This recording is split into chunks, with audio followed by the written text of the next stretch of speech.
उठायल बेलियो बटोरा घर आंगना उठायल बेलियो बटोरा घर आंगना बटोरा घर आंगना बटोरा घर आंगना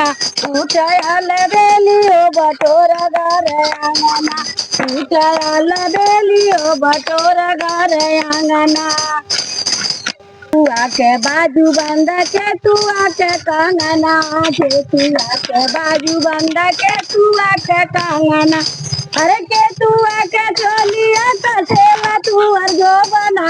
उठायल बेलियो बटोरा घर आंगना उठायल बेलियो बटोरा घर आंगना उठायल बेलियो सोनावा के बाजू बंदा रूपवा के कंगना सोनावा के बाजू बंदा रूपवा के कंगना अरे रेशम के चोलिया कसेला तुअर जो बना